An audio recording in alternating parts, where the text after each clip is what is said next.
বলেন, বিএনপি বলেন, জাতীয় পার্টি সহ তারা প্রত্যেকেই এই যুবকদেরকে শুধু তারা ব্যবহার করেছে, ঠিক কিনা বন্ধুরা আমার?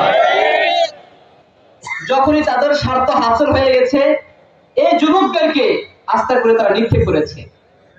আবার যখন প্রয়োজন হয়েছে, এই যুবকদের হাতে অস্ত্র তুলে দিয়েছে, মদ, গাঁজা, ইয়াবা তুলে দিয়েছে। যদি আপনি একটা দুর্নীতিমুক্ত সমাজ করতে চান, যদি আপনি চাঁদাবাজ মুক্ত সমাজ করতে চান, ইয়াবা মুক্ত সমাজ করতে চান, তাহলে এই যুবকদেরকে আগে চরিত্রবান হিসেবে গড়ে তুলতে হবে, ঠিক কিনা বন্ধুরা আমার? ইসলামী যুব আন্দোলন বাংলাদেশ সেই কাজটি করে যাচ্ছে।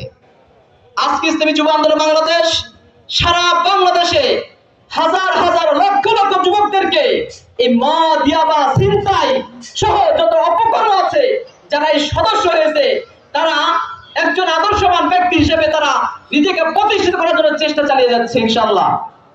বন্ধুরা আমার, ইসলামী আন্দোলন বাংলাদেশ তারা চাচ্ছে সমাজে কোনো দুর্নীতি থাকবে না, চাঁদাবাজির স্থান হবে না। আমরা এই 53 বছর পর্যন্ত এই চাঁদাবাজি, দুর্নীতি এগুলো শুনতে শুনতে আমরা অস্থির হয়ে গেছি। এখন আর আমরা এগুলো শুনতে চাই না, দেখতে চাই না, ঠিক কিনা বন্ধুরা আমার?